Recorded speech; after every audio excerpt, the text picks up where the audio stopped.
Global divides the North and the South. What is global divide?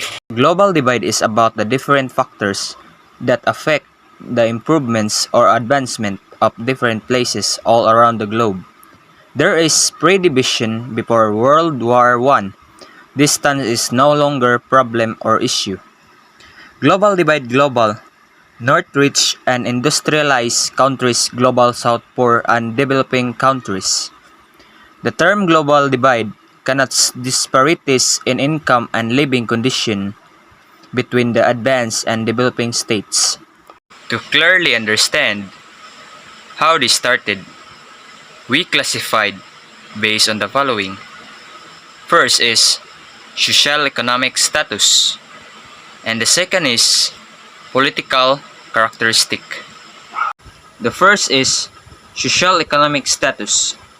Socioeconomic is a way of describing people based on their education, income, and the type of job. Socioeconomic status is usually described as low, medium, and high.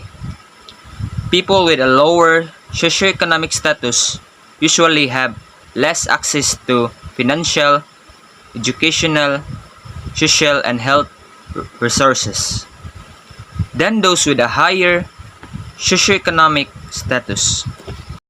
The second is political characteristic. Apart from the socioeconomic, it made a great impact on political characteristic. The two groups are often defined in terms of their differing levels of wealth, economic development, income, inequality, democracy, and political and economic freedom. Since this has been divided into two groups, The South and the North. The global North is made of the USA, UK, Japan, France, Spain, Belgium, Israel, South Africa, Norway, Italy, and Sweden. The global South, on the other hand, comprises the rest of Africa, India, Mexico, China, Brazil, Indonesia, or etc.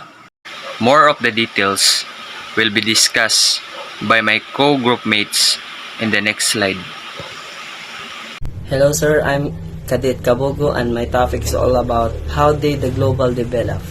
Global development lacks of clear definition, but it's often linked with human development and international efforts to reduce poverty and inequality and improvement health, education, and job. A variety of data can be used to describe what is often referred to as international development, including countries' gross domestic product or its average per capita income. While humanitarian and aid disaster relief are meant to provide short-term fixes to emergencies, international development is meant to be long-term and sustainable. For years, global development was driven by the United States and other industrialized countries in Europe and beyond. Now, we may be the verge of the transformative change, the transition to a multiple world economic order. That's what two World Bank's economists suggested by 2025. They predict 6 emerging economies, including Brazil, China, India, Indonesia, South Korea, and Russia, will collectively account for about half of a global growth. This shift will have wide-ranging consequences on the international monetary system, North-South relation, and security and stability around the globe. Already, many developing countries appear to be recovering better from recent global financial and economic turmoil. Foreign investment in Africa has surpassed foreign aid for the continent people in the Middle East and elsewhere in demanding political reform to boost economy and availability of jobs. As emerging economies grow, so will their private sectors, companies' influence on global business, and it may become necessary to rethink a global economic governance structures through multiple and channels as such the World Trade Organization, International Monetary Fund, and other Bretton Woods institutions. Financial, monetary, and trade policy reform may be needed to ensure sustainability growth. Meanwhile, the international community expected to continue pushing the ambitious development agenda outlined in 2000s in the United Nations Millennium Declaration. Great strides have already been made. In fact, over the past 5 decades, there have been more progress in global health and poverty reduction than ever before. The numbers of people living in extreme poverty, meaning of less than $1.25 per day, fell from 1.8 billion in 1990 to 1 billion in 2005. According to the World Bank, child mortality has decreased and access to clean water increased. The numbers of new HIV infections has fallen in 21% since its peak in 1997. At the same time, achieving universal primary education until 2015 remains exclusive and do other millennium development goals, and while the majority of people in the developing world are living more prosperous lives than they before, many are worse off. The people of Oxford University economist Professor Paul Collier refused as the bottom billion and freedom of human rights are lacking in institutions such as Freedom House on the United Nations point out. International cooperation and development aid remain catalysts for global development, whether the assistance comes through debate or relief, budget support, technical assistance, or impact investing. The global development community, multilateral and bilateral donors, foundation, non-profits, companies, consultants, advocates, and entrepreneurs work at the forefront of this cause to boost worldwide prosperity and ensure sustainable development. Good day everyone, my name is Angel Pedro Culanan and I will discuss to you about why the global divide is the North and the South. So just a brief discussion about the North and the South.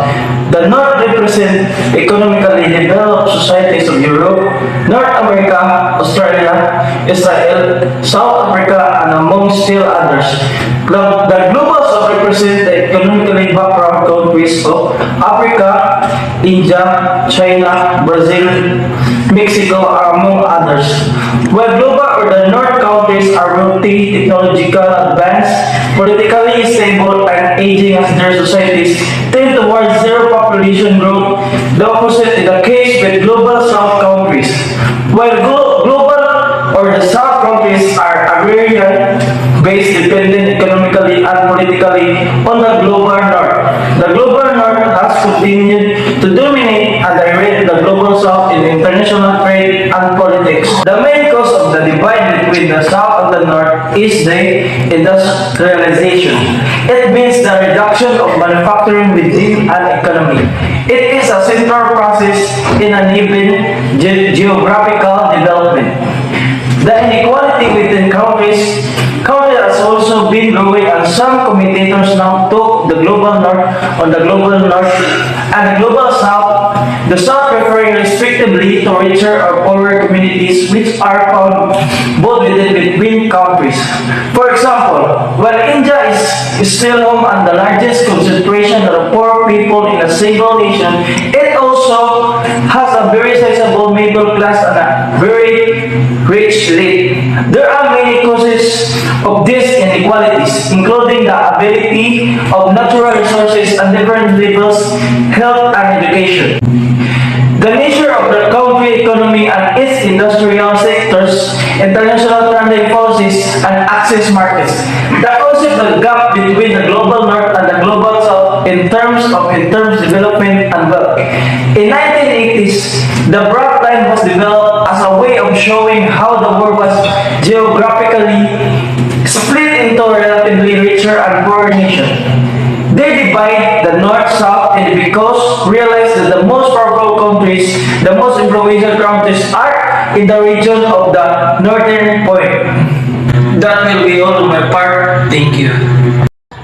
Good day, sir. I'm Decadit Lasconia Carlo, and I'm here now to continue the discussion of Mr. Kevin Kulanag, which title is Why the Global Divides North and South. May tinatawag kasi tayo na global divides kasi nahati daw yung mundo sa North and South. So, I will explain it, my understanding, why it happened that global divides North and South. What is North-South divide?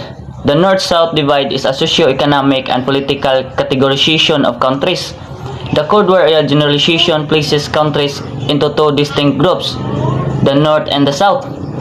The North is comprised of all first world countries and most second world countries, while the South is comprised of the third world countries.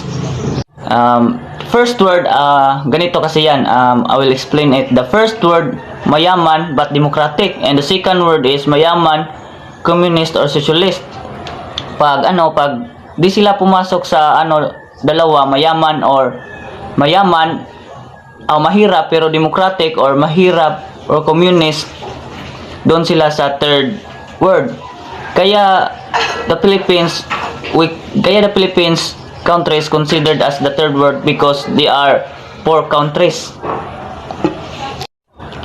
So this categorization ignores that geographic position of countries, with some countries in the southern hemisphere such as Australia and New Zealand being labeled as part of the North. The global North, these are the United States, Canada, Western Europe, outermost region of the European Union, developed part of Asia, Australia and New Zealand, and Korea, Japan and China. So the eight rich countries, these are the France, Germany, Italy, the United Kingdom, Japan, the United States, and the Canada and Russia. So these are the rich 8 countries of the world. In the global south, these are the Africa, Latin America, developing Asia, including the Middle East. So the global north or the first world and the global south or third world, ito yung pinagkaiba sa kanila. So the global north, these are the richer and developed region. So 95% has enough food and shelter. So this is very rich countries. 95% has enough food and shelter good. So while comparing to the global south, these are the poor and least developed region. So 5% has enough food and shelter. So 5% try lang kuan, while comparing sa north 95. So the global south or third world, so example of this is Philippines. The Philippines, these are the four countries. So these are the considered as the third world, kaya tinatawag tayong third world yung Pilipinas because of poor countries. So standard of living, the south lacks at the right technology. It is politically unstable and its economies are divided, and its foreign exchange depend on primary products export to the north. So these are the lack of technologies, then mahirap ang pamumuhay sa south, then political unstable, while the north is about 95% of the population and countries has enough basic needs and have access to functional educational system. So marami sa north ang nakapagtapos because of their because of rich countries, while and in the south is a little 5% of population is able to access basic needs such as food and shelter. So the south is so mahirap talaga ang south, kaya tinatawag itong third world because of lack of food and shelter, while comparing to the north has 95%.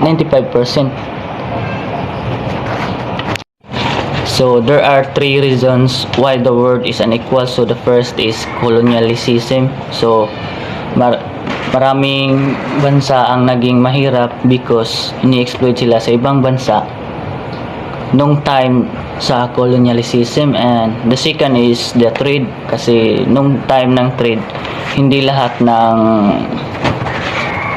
bansa kayang makipag-trade or class because of the utang. So and like Pilipinas, they have 7 trillion na utang sa ibang bansa, and the lastly is the debt. So overall, hindi porket north mayayaman na naging mahirap ang South dahil sa kaya sa sinabi ko, the colonialism, trade, and the div. So yan ang dahilan kung bakit naging mahirap ang Pilipinas, or they called as the third world. So that's all my discussion about the why the global divide as north and south. So hope you have a little bit learning or understanding of my discussion today. So thank you everyone. Hi, I am French Roel Cabello and I'm part of the group 2, which is the topic is the global divides the north and the south. So global south terms, globally south is formerly labeled as third world countries during the Cold War. It is now often referred to as developing nations. The global south has traditionally been used to refer to underdeveloped, to refer economically disadvantaged nations. These countries are those who tend to have unstable democracy, are in the process of industrialization, and have historically frequently faced colonization by the global north countries, especially by European countries. And the global south consists of the poorest and least industrialized country, which are mainly in the southern part of the world, which is the global south represents the formerly colonized part of the world, today's less developed countries of Africa, Latin America, South Asia, and Southeast Asia, among others, which are more agrarian based, less politically stable, but with a demographic dividend. Difference between the global south and the third world country. The term third world historically refers to countries that were aligned neither with the communist Eastern Bloc of countries nor within the capitalist West. During the Cold War, this includes countries as diverse as Botswana, India, and Sweden. In its current culture, however, the term is normally used as a euphemism for developing countries. The term Global South, however, whilst also being a euphemism for developing countries, is generally used in the context of the economic and developmental disparity between countries in the northern and southern hemisphere. The portion of developed countries is far higher in the northern hemisphere than in the south, hence the term. How a new conception of global relation emerged from the experiences of Latin American countries. However, due to globalization, Latin American countries can be accessed better and cheaper industrial and consumer products compared to those who produce at home, which leads this nation to depend more exporting energy and primary products in exchange of economic growth and maintaining their European style welfare system. So that would be all for the global divides the north from the south. And once again, thank you for watching. This is French, and thank you for watching. What is the difference between Third World and Global South? The term Global South is not an uncontroversial one. There have been many debates in the last few decades regarding its usefulness, both analytical and historical, but especially its connection to another equally debated term, Third World. In the midst of these debates, however, there has appeared a lost consensus around their meaning and their linkages. The phrase Global South refers broadly to the region of Latin America, Asia, Africa, and Oceania. It is one of a family terms including Third World and Periphery that denotes regions outside Europe and North America, mostly low income and often political or culturally marginalized. The use of the phrase Global South marks a shift from a central focus on development or cultural difference towards an emphasis on geopolitical relation of power. Let's tackle about Global South. As a meta-category, the Global South has taken on a variety of meanings. It refers not just to a land masses and water south of the equator. Strictly defined, Hemisphere South Instead, the term has been a general rubric for the colonized nation roughly south of the old colonial center of powers.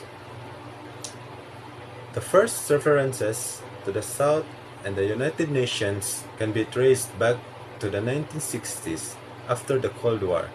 The qualifier global began to be added. This underlined interconnectedness in a global context. It also highlighted the expanding economic and political clout of players across Asia, Africa, and Latin America. Three understandings of Global South have been particularly prevalent in the analysis of the world politics. First, people generally take the Global South refer to poor and socio-economically marginalized parts of the world. The World Bank Income Per Capita Index has been a popular proxy for mapping aggregate development levels and for comparing countries and regions over time. Second, the Global South has stood for cross-regional and multilateral alliances with reference of the 1955 Bandung Conference, the non-aligned movement of the Group of 77 at the United Nations. This is a tricontinental space with platforms and cooperation practices beyond those dominated by former colonial powers. Third, the Global South has been presented as a space of resistance against neoliberal capitalism, moving beyond country-based perspectives. This has reframed the Global South as marker for anti-hegemonic engagement that can happen anywhere. The use of the phrase Global South marks a shift from a focus on development or cultural difference toward an emphasis on geopolitical power relations. Meanwhile, the Third World, when people hear the phrase Third World, visions of impoverished countries struggling to meet basic human needs are the first to pop up. This might be true in today's society, but the original definition of a third world country referred to the nation that lacked in alliance with either the US or the former Soviet Union during the Cold War.